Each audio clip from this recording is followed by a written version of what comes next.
Hello, everybody. Welcome into SportsDay Insider presented by the Dallas Morning News.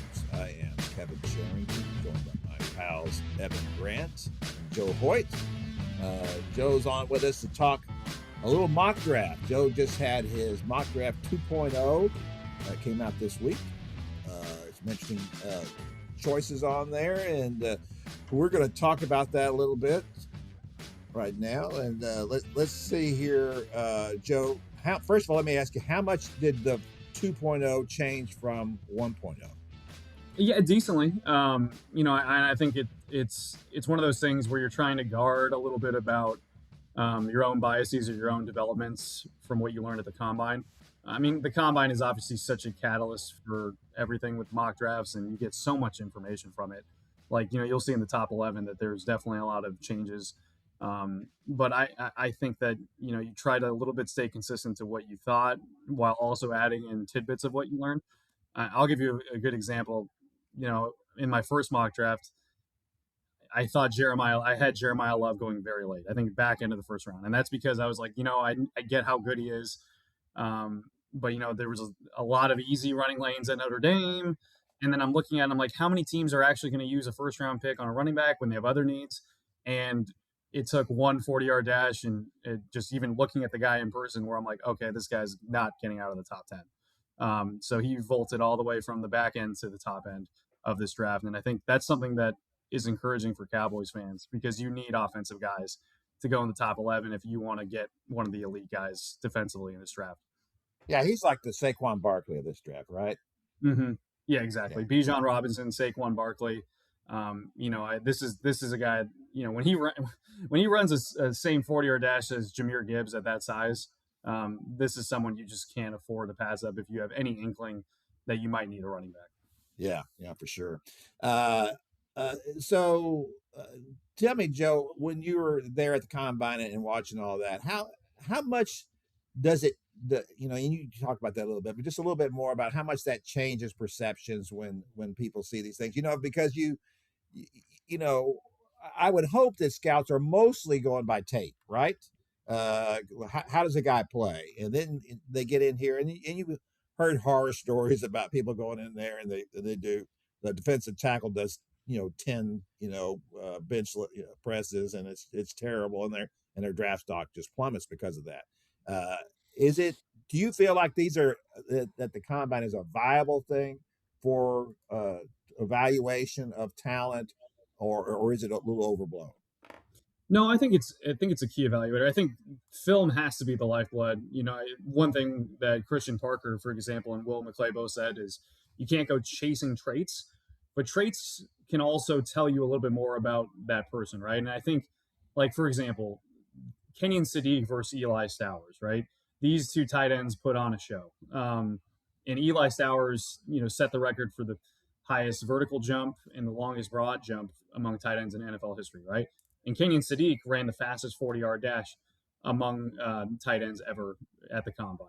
Both those guys were record-setting athletes in different ways. And I think that if you look at their film, you can see why. Like, you can see that kind of more speedy explosiveness from a guy like Kenyon Sadiq, right? But you can see the long, high point ability from a guy like Eli Stowers, who's, was a 5-star quarterback coming out of Denton-Guyer, right? And a high jump champion, state champion. So I think those things like that tell you stuff.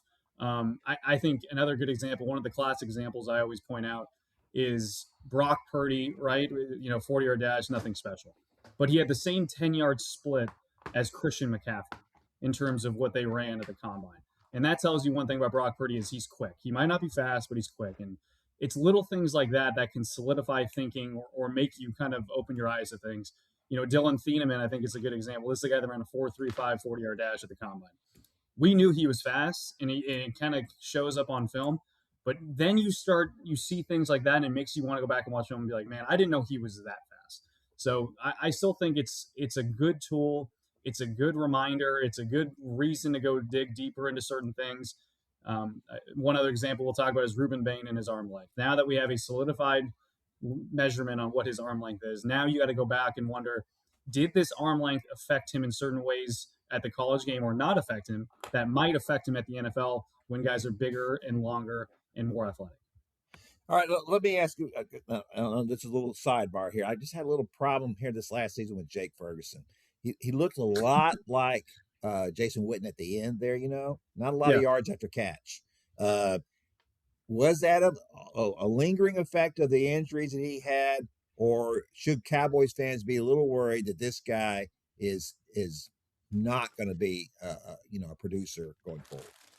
I think it's two things. I think you have to question a little bit of the athleticism because at certain points he just looks slower, to be honest.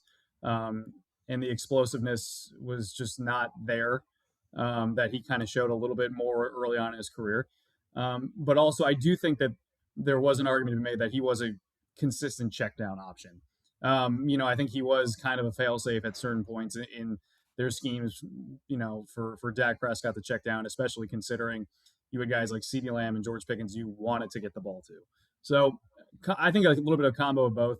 I think Ferguson, is going to come into the season hoping for more of a bounce back for sure in terms of his explosiveness. But the check down was a viable or a legitimate part of that stat story, I think. All right. Okay. All right. Without further ado, then let's get on this thing. How did we go there? I just don't understand. How did we go where? How did we go from the combine to Jake Ferguson? Because he talked about tight ends and about how athletic they were. Kenyon Sadiq, the fastest time ever for a tight end. And so therefore it made me think of the fact that Jake Ferguson was not very good last year, Evan. But I thought we were talking about the draft and the combine. Let me say this: they're not going to select a tight end high in this draft, and they probably won't select one at all. If that helps. I want to get back to Reuben Bain and his crocodile arms. Evan, just be quiet. When we talk about the Raiders, you can talk then. All right, let's go back to the top. So we'll start at the top here. Give us a go here, Joe, and your picks, and we'll try to hurry through them as quickly as possible because Evan is just sick of talking about the draft. So go ahead. I want to talk about the guys the Cowboys might take. I'll run through this quick and then we'll get to the Cowboys. So Mendoza, rinse, wash, repeat, number one at the Vegas. It's obvious. Jets, I think they're going to be deciding between Arvell Reese and David Bailey. I think they need an athletic edge rusher. Here I go with David Bailey to the Jets. First one I went Arvell Reese. I think Bailey's more higher floor while still having that good ceiling athletically. Arizona, first place where you might actually see Jeremiah Love go. I give them Arvell Reese. Just, I think that they need just juice on both sides of the ball. Here they take a linebacker that can do that. Tennessee, Jeremiah Love. That kind of seems like a match made in heaven. That was one of the conversations and things I heard at the combine is that's a logical place for them with new head coach Robert Saleh. New York Giants, and this is the first heartbreaker for Cowboys fans. I think they could take Sonny Styles or Caleb Downs here. I think John Harbaugh's going to want kind of a tone-setting defensive playmaker akin to what he had for so many years in Baltimore. Here I give them Caleb Downs, gives them the versatility that Baltimore had in Kyle Hamilton. Caleb Downs, I think, is fantastic, even if he didn't work out.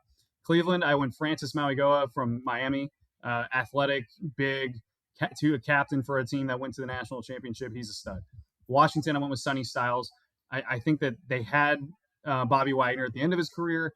I think that they want someone who could be that moving forward. Sonny Styles lit up the combine. He's someone that I would be shocked if he escapes the top 7. Sorry, Cowboys fans. New Orleans. Let's hold on just a second there, Joe. So I want to talk about that, but it's okay with Evan. That was Sonny Styles was a dream scenario for you, Joe, and for you, Kevin, right? Yes. So he's a classic example here because he was the talk of the combine, right? 6'5", 243 pounds, fast, just showed everything you could possibly want here. And I think, like let's say a month ago, there is a possibility. There's a good possibility the Cowboys could get him. And now I've seen on even some boards that he's going as high as 4 or 5. Which is just really kind of seems crazy for a linebacker at this point, a true linebacker, not an edge rusher. So that does feel like it's a done deal, doesn't it? Yeah, I don't think he's escaping the top 7. And to your point, I think he could go as high as 4 because I think if you look at who the Titans I named their head coach is Robert Saleh, and who has Robert Saleh had for the majority of his DC/head coaching career? He's had Fred Warner.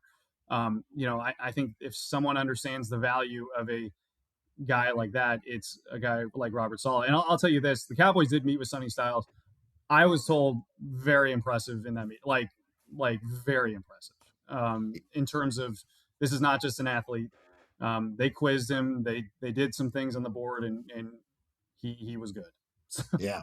Well, and speaking of which, same thing. Caleb Downs. I was reading Jordan Reed for ESPN on his mock draft this morning. Said he's the smartest player I've ever evaluated. Yeah. That that is really something to say. I would be all for the Cowboys putting some smarts on the defensive side of the ball. That would be great. But Yeah. Joe, obviously not I happening. just want to ask this: do you feel like, and we're still not to the guys who are, I guess, legitimately in the Cowboys realm now, but do you feel like I've just gotten a sense talking to you over the course of this whole thing that you feel like Styles might end up being the biggest impact player on the defensive side from this draft? Maybe I'm reading that wrong. Do you now feel like Bailey is that guy, or that Reese is that guy? It's a great question because it kind of goes back to how do we determine ultimate value and impact. Probably, I think with a guy like Sonny Styles, he's also going to do a lot of things that don't show up on film, right? Or don't show up just on your broadcast on Sundays. He's going to be someone that I think, and there's a candidate for the Cowboys in that realm I think could fit this too. He's someone that gets guys aligned. He's someone that communicates well. He's someone that can be kind of a raiser of tides, and I think that that's going to be something that defensive coordinators do not undervalue.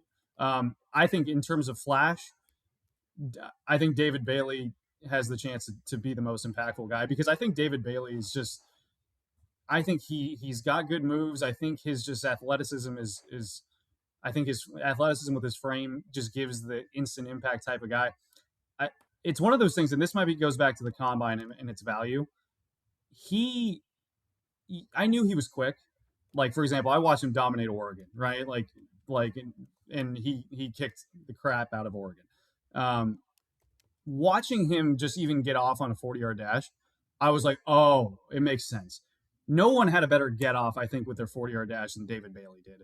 And if that's something you would love to see from edge rushers, I think he's going to be fantastic wherever he ends up. And I'm all for that. But here's the thing, too. And look, I'd take any of those guys, right? If I'm the Cowboys, they can use any of them. But the thing for me about at the linebacker position is that if you, and I know that's a different game today, but if you talk about greatest Cowboys ever, they just buried one of them, last year in Leroy Jordan. These were guys who played a decade, at the position for the Cowboys. When is the last time the Cowboys had a linebacker who played more than 3 or 4 years? And they just haven't had. I know the position has been, devalued somewhat, but I still think if you look at a guy, you mentioned Bobby Wagner a while ago. Look at Bobby Wagner, how long he has played, and how long he's played at such a high level, and what he has brought to defenses. I just think that to be able to bring a guy of that character and of that kind of ability, and just to have that kind of stability at the position as well. I feel like he's not going to be there, so it's probably all moot anyway. But I think it's important to note that that they at some point the Cowboys have got to hit on a linebacker. Now, obviously, they drafted Jalen Smith, they drafted Leighton Vander Esch, and they probably shouldn't have drafted Leighton Vander Esch because they knew that he had a neck problem of some kind, and that ended up shortening his career. And we saw, and Jalen was a second rounder, and they tried to make that work, and it kind of worked for a little while. Then it didn't really. But they have, there are so many important positions for them on defense, and I realize that you can't just point at one. But if I was going to point at one really right now that I think they could get one out of this draft, it's either a linebacker or a safety that can be a fixture for a long time for the Cowboys. And yeah, I mean, I think that Kevin, your points are great, and I just wonder how much like we're evaluating on an old school level because I don't know how much anybody drafts for longevity anymore. I don't know how much anybody drafts thinking this is going to be a decade long force in our defense or our offense, especially with the free agency situation. You're drafting for who's going to make an impact right out of the chute. But I agree with you. I mean, that's why to me it sounds like Styles is going to have nobody knows what the injury situation is, but to me, it sounds like Styles is best set up to have a long and successful career. And that's why, if I'm a draft guy, I'm probably looking him at my number one defensive pick in the draft. Yeah, and it also goes back to to your point, Evan. Like Arizona has a lot of needs, right? The Jets have a lot of needs. So, do you want to get something that might be more, in terms of let's just put him here and he could be the centerpiece of our entire defense and get everyone better? Or do we try to get the more elusive thing? Because that's the part of this too is elite pass rushers like David Bailey and Arvell Reese. We're talking 1 or 2 a year. And Ruben Bain is a great example, right? Because Bain is so talented, so powerful, but he's not the elite athlete measurement guy that you might want in a top 5 pick. So, and that's why I'm trading Micah Parsons was so controversial because he's so elite and so rare. So I still think that's why those guys go higher. But if we're talking about you want someone to just be the centerpiece for you, Sonny Styles is hard to ignore. All right, let's go. I interrupted you at 7 with Commanders, I believe. So then your eighth pick. Yeah. So this is where I think things get a little interesting because I think in New Orleans you have Kellen Moore, right? A guy who wants offense. I think if Jeremiah Love is there, he might sprint to the podium to get that. But here I gave them Cardinal Tate, wide receiver from Ohio State, and I think with these receivers it's so fascinating because I don't know if there's a true clear-cut number 1 wide receiver. In this pack. Like, I think that you can make an argument for multiple guys. Jordan Tyson's fantastic from Arizona State and Allen.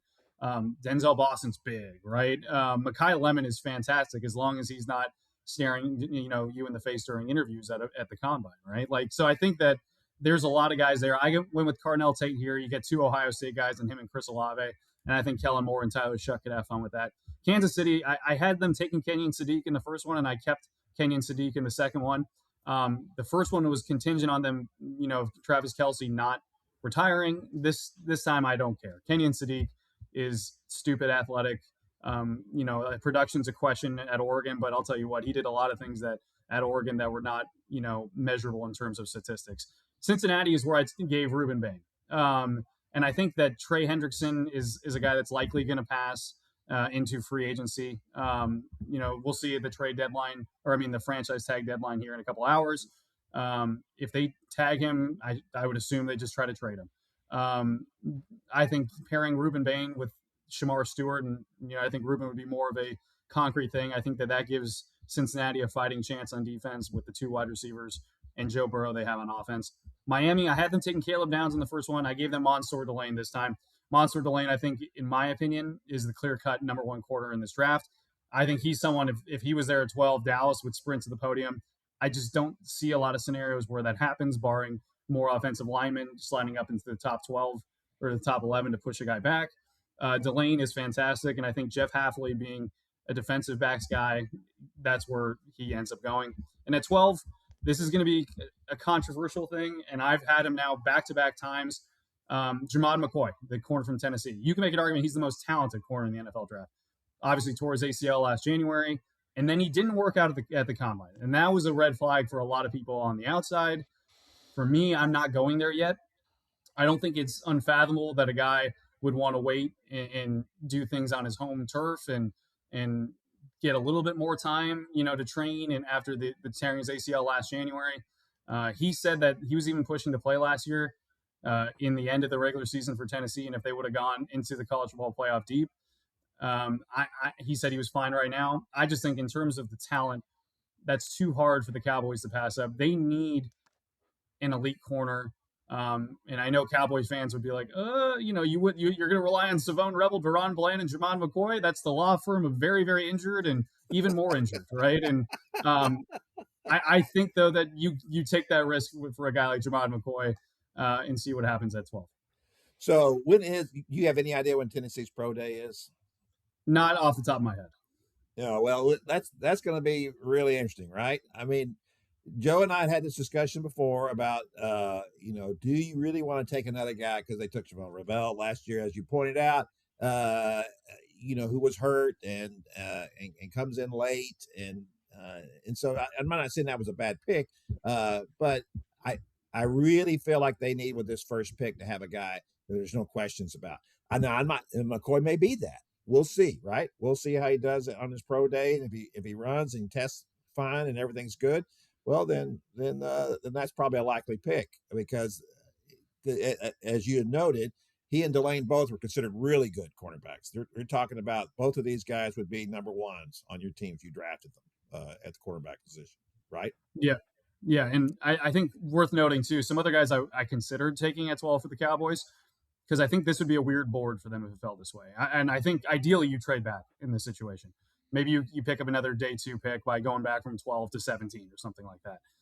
But a couple other guys I consider taking. I think one of my takeaways from the combine they have a ton of interest in is CJ Allen from Georgia. I think we talked about floor raiser. We talked about a linebacker that gets everyone aligned. Schumann, the defensive coordinator there, one thing CJ Allen told us is that in the little 15-second window conversation between defensive coordinator and green dot player, which CJ Allen was, Schumann didn't call plays often. He gave little pieces of reminders and nuggets to keep in mind. And so CJ was out there making checks and playing defensive coordinator on the field. That is a absolute far cry from what the Cowboys had last season with in terms of alignment and getting things ready to go. I think they want to pair someone to Marvion Overshone for the long term. That could be that kind of Mike, that green dot player. Don't be surprised if CJ Allen is the pick at 12. I don't think he gets past 15, which is where I had him going to Tampa Bay. Another couple guys I considered, Avion Terrell, the slot corner from Clemson. He's someone that's got a wide range, I think, of where he might go. 12 would be high, but also I think he is your Jordan Lewis replacement. I think that is someone that you can solidify your slot corner spot. He's athletic, he's fleet-footed, and he's just a dog. He is someone that is, maybe it's the short king in me that just loves shorter guys that like to fight. You would take him into an alley with you because he is that much of a fighter and gritty, and I'm a big fan of Avion Terrell. And then Dylan Thieneman, the safety from Oregon, they didn't meet with him, which was kind of like a dog turning the ear going, huh? Like I thought that was a little interesting. Maybe I'm reading too deep into it, but he's someone akin to Caleb Downs that could play in multiple different systems, understands multiple different coverages, and can be versatile as someone who can play at safety and also come down into the box and play that star position if need be. So to your point about trading down, Joe, and I cited Jordan Reed's draft this morning, the ESPN. He had them doing just that, trading down to 16 and picking up a 4th rounder and a 7th rounder. Now, does that sound like something that would be doable? If, as you just pointed out, if you've got 4 or 5 guys that you are on you're pretty much on the same level with all of them at 12, then you're probably, I couldn't see them trading back much further than that, though. Could you? 16 or 17? That was, to me, feels like the ceiling for it, just because they know they need to hit on multiple instant impact starters in this draft and in free agency. And if you start going beyond that, you're testing the waters, I think, a little bit of potential instant impact guys. I mean, you still could potentially get a guy like Akeem Mesidor there, who's older, has some concerns, but could be an instant impact potential 3-4 outside linebacker in your system that kind of lines up closer to the line of scrimmage. So I think you'd be playing a risky game if you're the Cowboys there in a situation where you need to have some certainty. Yeah. All right, one last thing before we let you get out of here, Joe, because you and I had this discussion briefly Monday about Ruben Bain, who I love Ruben Bain just because he plays so hard, the production he gets and the power and the rest of it. But, he's dinged because of the short arms. You feel like that in the Cowboys' new scheme, the 3-4 that they have now under Christian Parker, at least that's their base defense, that they would want him to be an outside linebacker, and he's not an outside linebacker, right? It's tough because, like, when we hear 3-4 and we think outside linebacker, I think a lot of people's mind still goes to, like, off ball 4 or 5 yards deep, right? And it's not necessarily true. Obviously, you can line up in a 2-foot stance right off the line of scrimmage and play true like an edge, just like Micah Parsons used to, right? I think for the 3-4 and for what the Cowboys envision as a potential outside linebacker rather than an on-the-line defensive end, I think that's too much of a gap in terms of being a tweener.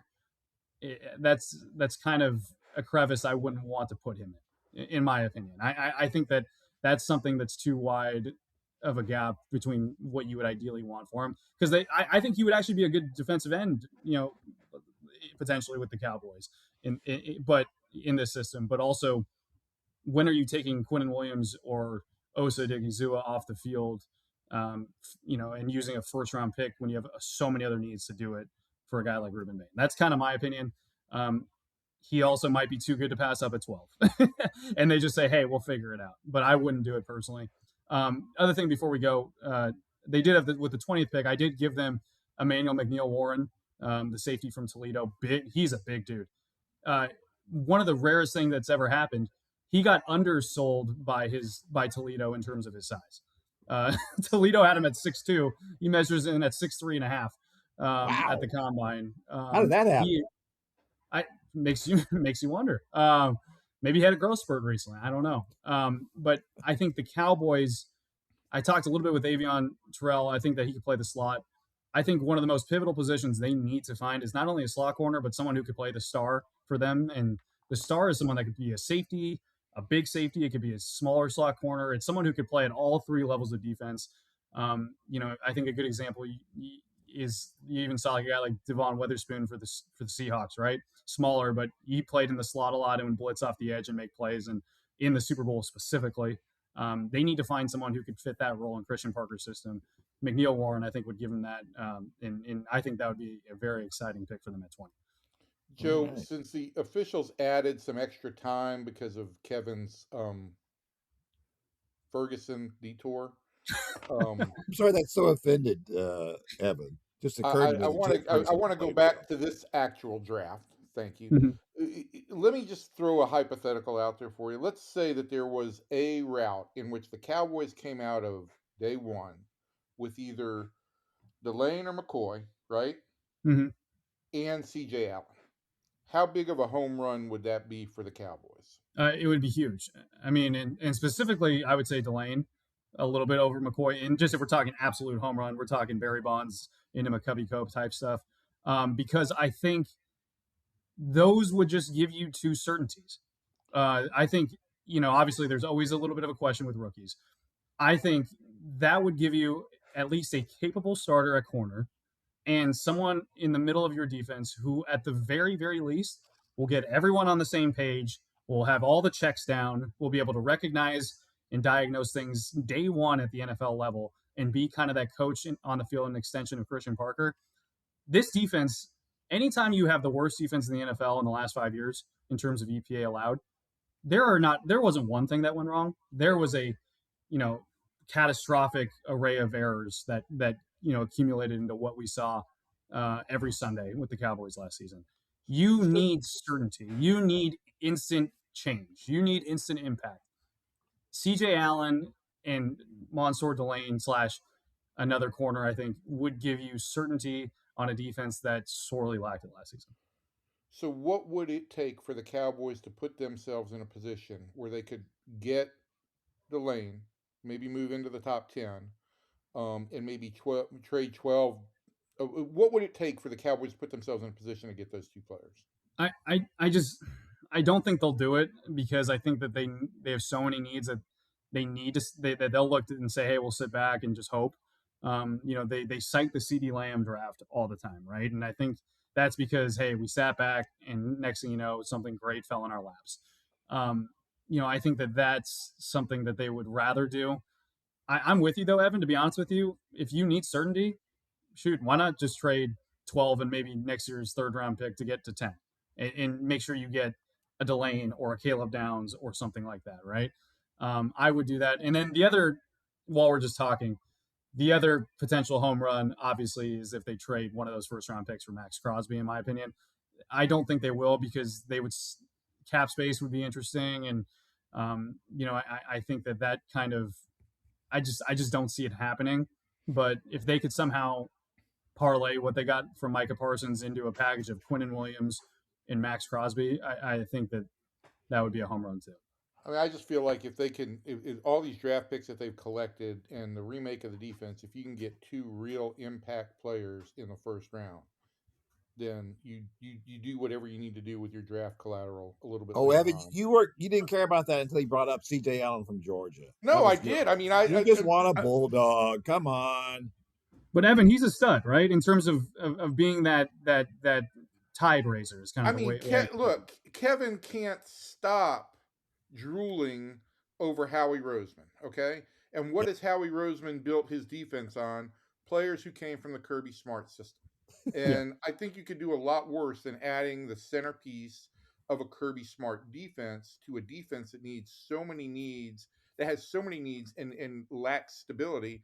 And as you said, I mean, you feel like Delane is the best cornerback in this draft. And so if you can get the real impact player at a position of need, I'm willing to trade some picks, that I've gathered from this disastrous Micah Parsons deal to remake the defense. Well, you're going to have to go into next year's draft to do that because they don't really have any picks to trade other than that second one in the first round. So it's an interesting proposition. I would certainly look. You got to entertain anything, right? At that point, and you got to be able. But I'm also kind of cool with letting things kind of get to a certain point to see what's happening there because you don't know. Delane might go sooner than that. If he goes like it looks like he's going to go fifth or something crazy, and you don't know what anybody's going to do at that point. Sure. You just can't tell. But it's certainly all worth entertaining.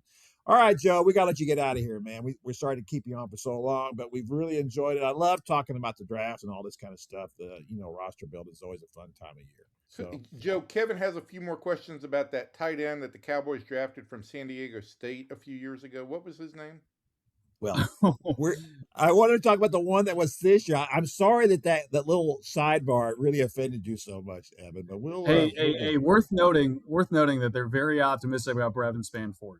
I will say I know they like noting. Him. I like him too. He's a big guy. He plays on special teams. I think there's some potential. He had over 20 special teams tackles last season, by the way. Is that right? I mean, shoot, maybe they just put him at linebacker. Who needs CJ Allen? He's big enough. I'll say that. Golly. Also, the other thing you have to accept in all this is that tight end talk in the first round, as a guy who grew up a Falcons fan, is a sensitive subject. Oh, he's sensitive about his Kyle Pitts pick. Yeah, sorry about Hold that. on, before I go, can I have one quick Kyle Pitts confession? Go ahead. You love Kyle Pitts coming out. I love Kyle Pitts. I thought he was fantastic coming out. So did every single year in fantasy football, I have drafted Kyle Pitts. Every single year. My team name this year was "This will finally be Kyle Pitts' year," right? And he had a breakout. That game where he had like 200 something yards though, in that best game of his career. That was a playoff game for me, and I had him on the bench, and I lost and was eliminated. So I didn't actually believe this is something someone would rip me for if newspapers covered fantasy football league transactions and movements, and I put my hand up in accountability. I got my comeuppance for ripping Kyle Pitts because in fantasy football, and Kevin loves fantasy football talk because he plays in like 8 different leagues. I do not. But I lost out on money this year basically because Kyle Pitts beat me in the playoffs. So, so you got it then. You got that's karma, pal, right there. That's your Kyle. Always good to wrap up on some Kyle Pitts talk. Joe. So you're ripping me for Jake Ferguson, and now you're talking about Kyle Pitts. Hey, I'm getting my time. I'm reclaiming my time. No, we're not doing that. We're not doing that here. All right, Joe. Thanks, man. We'll see you next time. We'll have you for when's your 3-0 coming out? I don't know off the top of my head, but soon. I'll have a Cowboys 7-round mock draft coming. Me and Joe, we follow the pack, right? Because I do my roster 1.0 and my roster 2.0, and that's all off of Windows from back in the day. We never do a 2.5 update, like just a half an update. Yeah, no half. Like maybe you could just do an update that's like the top 7 picks. I don't know. Make it 2.5. Who knows? Who knows? All right, Joe. It was great. Hey, Joe. All right, there goes Joe. It's fun talking about all that kind of stuff. I love talking about it. I love reading about it. I know it's all crazy because nothing ever ends up like what you think it's going to be, right? Or it rarely does. I don't know. Well, people see opportunities and it changes the entire, landscape of the draft. And some teams are better than others at holding their cards to themselves. So Yeah, not those Cowboys. I always say, the only thing that drives me crazy about the draft, Kevin, is I mean, we spend so much time over analyzing it, and we still get these long breaks in between picks. I just wish it moved faster. That's all. yeah, that'd be all right. I don't care. It's like all that stuff. It's like, what have I got to do? Nothing. So You're a I'm busy okay. man. Nah, we are busy, but I don't know. It's okay with me. I don't mind. All right, so let's move over now and talk about those Rangers, because you and I, as we're taping this, are back in Big D. But by the time people get this or listen to this podcast, I guess we might be back in Surprise, or at least you be back. I'd be going for the first time, That's right, and I'll be leading you by the hand. as always. And we're gonna see what's going on out there. So, Evan, at this point, are we halfway through camp here? It's a good question, Kevin. I mean, we're basically 3 weeks out from the start of the regular season. So you figure usually spring training from the time pitchers report. I don't know if it's the mathematical midpoint, but yeah, it's right about the mid stages. Right about And middle. this So is we a can, weird camp too because of the World Baseball Classic and the additional off days, and that changes some yeah. pitchers' schedules and whatnot. But yeah, we're at about the midpoint. We're at the point where the Rangers have sent out their first round of cuts and starting to narrow things down. So yeah, Okay. So we can kind of start to draw some conclusions a little bit, although it's always dangerous in the spring. Listen, it took me way too long, probably up until, I don't know, last year, to finally decide I got to stop putting too much stock in this in spring training. They're yeah. just it just, like, remember last year Alejandro Osuna, it just tore it up, just looked like $1,000,000 in spring, and Bruce Bochy's putting him in the Hall of Fame, and it's all great.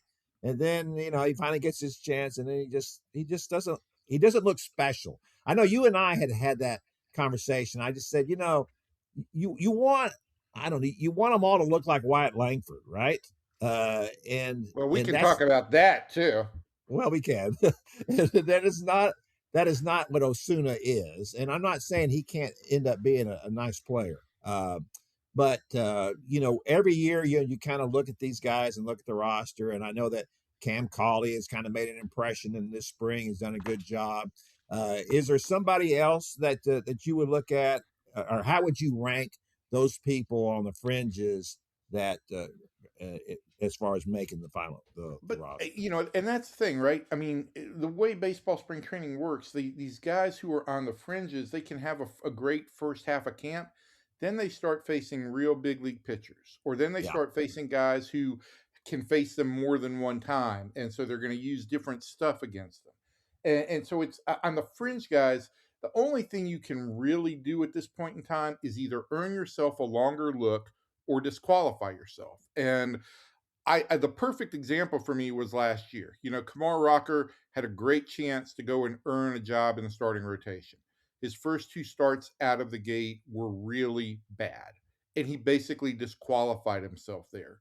So I think my point on all of this is there are guys who have earned longer looks, and certainly with the injuries that the Rangers have had to Josh Young and Cody Freeman and Justin Foscue, Cam Cauley has played well, and he's a middle infielder, and so there's more opportunity for him now. And he can Will play a he? little center field too. Yeah, I guess. I mean, they always move their middle infielders out there. I haven't seen him play center field, and I got to be honest, I haven't looked at his numbers to see if he's played any center field.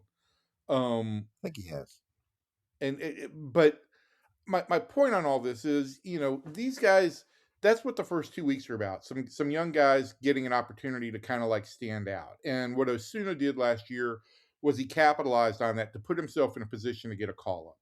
Now, when he came up in the regular season, he was a little bit overwhelmed. But what I like about Alejandro Osuna, what I liked about him last year, what I liked about what scouts told me was that this was a guy who had um, baseball ability and learning ability. And if you look at his numbers over the last 6 weeks of the season when he came back again, they were more than adequate. He was an on base guy, and that's what he should be as a big leaguer. So where I don't know if I would say disappointed or where the opportunity really exists is like in the bullpen. You know, there are jobs open in the bullpen, and there are some young guys who should be making real bids for that job. I do think that Carter Baumler, the Rule 5 pick, has really opened eyes and has the Rangers like leaning towards saying, okay, we're going to do everything we can to keep him. But the other guys, the guys who Explain look why. great, Explain why that is. explain why Carter they want Baumler. to try and keep him. Yeah. Well, I mean, the thing with Baumler and any Rule 5 pick is you've got to keep him Right. on the active Right. roster all season, or at least 90 days active, not counting IL time, in order to not have to offer that player back to the organization that you drafted him from. And so the Rangers went into this knowing that that was the risk with Carter Baumler, and they also knew that their bullpen was going to have holes, and it was going to be important for everybody in the bullpen to contribute. But his ability to throw strikes and throw above average velocity, 4 strikes, has really been impressive so far. As camp goes on, he's going to face more and more big league hitters, and then you'll get a better feel. But the other guys, guys who were advanced in the minor league system, Mark Church, Emiliano Teodo, Winston Santos, they've either been hurt or haven't been out there. And in Collier's case, he's been a little bit inconsistent with the strike zone. And so those guys haven't really seized the opportunity here to get longer looks. And that's been the disappointing element. I wrote this in my newsletter the other day. My favorite thing that, just from afar, because I haven't been out there yet, but Skip Schumacher has said is basically, I don't care how fast you throw strikes. That's all I care about. And I kind of overamped that a little bit, but that's basically what he was saying, was to throw strikes. And I didn't really know this this statistic, but that was one of the reasons why the bullpen was so good last year, was because they threw the first strike a lot, and that's on first pitch, first strike. So particularly Sean Armstrong. Sean Armstrong was unbelievable, and he's gone now. So, well, that's, to me, that's where the Rangers historically have gotten in trouble, I think, with pitchers before this administration. And and it's a different ballpark, and it's different things and all that. I get all of that, but that was, I mean, going back to the 80s, about guys not throwing strikes, right? Bobby Witt struggled with that forever. It's like, at some point, it doesn't matter how hard you throw. If you don't have location, none of it matters. Stuff only matters when you throw it for strikes, or when you're deceptive enough that guys will chase it. And so, yeah, I also think that what Skip is saying and what Chris Young is saying about this are the things that people say when they don't have a high octane arm in their bullpen. If you do, then it's a real asset. Now, look, in a perfect scenario, last year was a great example. You had Hobie Milner from the left side with this really funky arm angle. And if you had that guy with his off-speed stuff and his junk, and then you follow him with a real high-octane guy, that makes both guys even more effective. Sure. And in a perfect world, the Rangers would have that, and they've got some arms with that stuff. But it is still more important that you throw strikes, and the Rangers have proven over the last couple of years that Kirby Yates didn't have overwhelming stuff, and he was lights out in 24, and they solved some of their bullpen problems in 24. That bullpen was not by any way last year considered to be a real strong point for that team going into the season, and they more than acquitted themselves because they threw strikes and didn't waste pitches and were reliable. So, yeah, I mean, two things can be true, right? It would be nice to have a high octane arm in that bullpen, and it would help. But at the same point in time, if they're not throwing strikes, you go with the guys who are. Yeah, I'm just that way all the time, though, Evan. There's nothing more frustrating, as a fan or anybody. I mean, you go down to Little League. This is why I didn't ever want my boys to pitch, because I know that every parent in that stands up there is thinking, throw a strike. That's what they're all saying. So that starts at that age, and it just moves along all the way down the line. So Used to move into the press box every once in a while. Fraley would yell out, "Mix in a strike!" it's always good to bring up a Fraley reference, isn't it? We can't say the one that he used to always say when they would give the pitcher's line, right? And what say they Yes, would say out loud. We can't it say had that to do with on a family horse podcast. Horse bodily manure. functions. Yeah, he was horse manure. But anyway, yeah, that's going to be the issue for me. Look, so many times, and we were just talking about the draft and talent and all that kind of stuff, and you get intoxicated by talent. Everybody does, because if you have uh, separation type talent like Deion Sanders had, right? So fast, so light on his feet. When you're that fast, it makes up for any mistakes you make, right? It makes up for mistakes that other people make. When you play like that and you have that kind of talent, well, it's just a little overwhelming. But to me, that's always the issue as a talent evaluator. And when you're putting together rosters, at some point you have to say, but can this person do the stuff we want them to do? Can they perform all the functions that we want them to perform on the field? And for me, if it's a question of one or the other, I'm going to side with the guy who's doing what he has to do, right? Uh, Doing his job and doing it every day. That's what I want. I used to say this, about a shortstop. I didn't care, because that was a little bit of the thing with Elvis Andrus, right? He was capable of making a great play. He wouldn't always make the routine play. I want the guy to make the routine play every time. Whether you make that spectacular play every once in a while, I'm okay with that, or I'm not okay with that. I'm not asking you to do that. I am asking you to make all the plays you're supposed to make. Well, I do have a little bit of PTSD on that one phrase, only because in '98, citing what he had done in '96, Johnny Oates kept talking about Kevin Elster, and he makes all the routine plays. He catches the ball hit to him, but in the case of Elster at that point in time, the ball had to be hit directly at him because he had no ability to go either way, and so you need to have some ability. But yeah, I can give up a guy who makes one great play out of every 100 balls, compared to a guy who's going to make more routine plays 7 times out of those 100 balls, 7 times more Yes. than the other guy. So Yes. that's all important. And this is one of the reasons I do love Alejandro Osuna is, besides the energy that he has and the approach that he has. Look, throughout the minor leagues, this was a guy who got on base. And for me, that's something that's always going to apply. And I thought the Rangers undersold him a little bit, because this was a guy who had a really good knowledge of the strike zone and took professional at bats at every level. And on the offensive side, for me, that's the same thing about throwing strikes. You're at least giving yourself a chance to compete when you go up there with a good approach at the plate and knowledge of the strike zone. Yeah, and one other point about pitching too that's always kind of blown me away a little bit is that Mariano Rivera, when he was throwing that cutter, he was just throwing it and letting it break one way or the other, but he's throwing it in the strike zone and letting it break, right?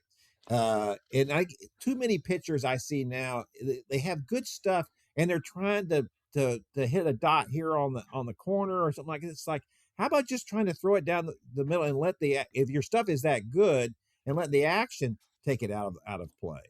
Right. Right. Yeah. I mean, and that's the thing, is like Mariano had the ability to have pitches that looked like a strike out of the hand, either end up a strike, but moved just enough to keep bats off of making solid contact, or did move enough off the plate where a guy was still having to chase it. But when Yeah. you have command of the strike zone, only then can you really expand the strike zone. I mean, Oh, absolutely. so. Yeah, for sure. All right. What else we need to talk about for the Rangers before we get out? Let's see. I don't have a lot. Obviously, I've been home the last couple of days. Sean has been out there. This is typically a time, once you get past into that first 10 days of exhibitions, guys are still not going terribly long into games. And like I said, you can make some impressions, but you're not going to make a team. The jobs that are going to be won are going to be won in the final 2 weeks of camp. It's that simple. There aren't that many jobs to win. I think. Well, then let me ask you about that, because the one job that has to be won is the big one at second base with Josh Smith. So I don't think that has to be won. I think it can only be lost. Oh, I see what you're saying. But he's going to be yeah, that's my point. He's going to be your second baseman. How do you think he's done so far? I think he's been fine. You know, he's hit a couple of balls really hard. I again, you know, it's two at bats like every other Right. day. And so Yeah. I'm just not, as long as he's like not striking out every time and as long as he's staying healthy, for me there's no concern about Josh Smith. I think two things that stand out for me about stuff that I've seen on the field is the Rangers are trying to be more aggressive on the base pass, which every team tries to do in spring training, but I think this is more of a mindset this year. You know, you've got a new third base coach in Corey Ragsdale, who I think wants to be more aggressive on the bases. You've got Travis Jankowski, who's going to be at first base and who is a base running type guy. And so I think he's encouraging guys to run more and to push the envelope a little bit in spring training and better understand some things. One thing that I pointed to right before I left camp was in the first inning in Cleveland, Sam Haggerty, who's having a really good camp, singled, and he's got good speed. And Danny Jansen followed with a ball, a catcher followed with a ball into the gap. And Sam tried to score from first in the first inning, was thrown out. I think that play probably gets reviewed in the regular season, and I don't know which way it goes.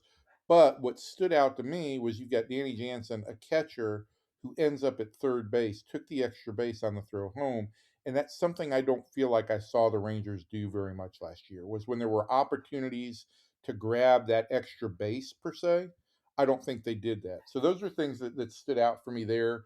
You know, Evan Carter has pushed his leads a little bit, got picked off at first base once, basically by trying to push his lead out a little bit more and get that because the Rangers want him to run more. And then the other thing that stood out for me is it is unfortunate, and hopefully they're just short term injuries. But Josh Young and Justin Foskey both have muscle injuries. You know, Josh and Justin both have long history of muscle issues or injuries. Let's put it that way, injuries. And this is a big year. You know, you've written about Josh Young. I've written about Josh Young. This is a big year for Josh. And even 10 days in spring training, I think you can make up for that time. But I also think that you get to a point where you come back. It's the last 10 days of camp, you want to have a good finish to camp, and all of a sudden you start chasing results, which is what Josh did during the season, and one thing leads to another. You end up in a bad place to start the season, and he can't afford to be there at the start of the season. Yeah. One thing before we get out, I want to amplify a little bit on the speed thing and the running deal. And I believe that my theory is that one of the reasons why people don't know how to run, like Evan Carter doesn't know how to run. He doesn't know how to steal bases. Is that I they come dispute that a little bit, but go ahead. well, is that they came up in an era where no, everybody's just slugging now, right? Right. And so then the rules got changed. You can only throw over so many times, all that kind of stuff, and that changed it again. And if you're not taking advantage of that now, you're crazy. Now the Rangers did; they were one of the better running teams in baseball last year, and so I give them credit for that. But you need to be maximizing that, especially if you've got guys who can run. Now they haven't had that; they've only had a couple of guys who could run. But that's why this team needs to be more athletic than it has been, and it needs to be right because it's a gift. They are just giving you second base now, and you have to take advantage of that. And it's for me, it's not so much just the idea of stealing. They were an effective base stealing team last year, and their stolen base percentage and their number of steals were both above league average. For me, it stands out that the Rangers were not aggressive in taking extra bases in opportunities that would allow either outs or just to sustain run scoring chances, right? Like Right. moving up on a throw, um, being better able to read balls, in the outfield and what you can tag up on and move. So those are things that I think they're doing. Skip and I had a conversation after a game that was. It's never a great environment to try and have a conversation after the game. They're very brief rundowns. But I had asked him about that play where Haggerty got thrown out at home, and it's something I want to dive into a little bit more when we get back. Is that I think the Rangers are experimenting with the idea that do you send a guy with 0 or 1 outs all the time if there's a relay play? There's some data that suggests that's a high percentage play, and I think the Rangers are trying to evaluate that right now. Yeah, well, a relay always is, right? Yeah. Sometimes you send a guy just because you're telling them you have to make a perfect throw, But there's right? more. I think as we continue to plumb the depths of statistical and data retrieval, I think we're finding that there now is data to back it up. That rather than you just say, "Hey, they got to make two perfect plays," there's data that says, "No, it works out the higher percentage of the time." Boom, Yeah, it does. for sure. Well, I'm all for that. All right, that's going to do it for our podcast this week. We hope you enjoyed it. We'll be back next week, and Evan and I will be doing it from a surprise. We'll have to be in different rooms, though. It'll be a surprise podcast. Surprise podcast, yeah. And hopefully we'll have somebody else on with us too. Maybe talk a bit about the Cowboys or whatever. We might surprise you with what we come up with. So make sure you tune back in. So from everybody in here and everybody out there, thanks, and we'll see you next time.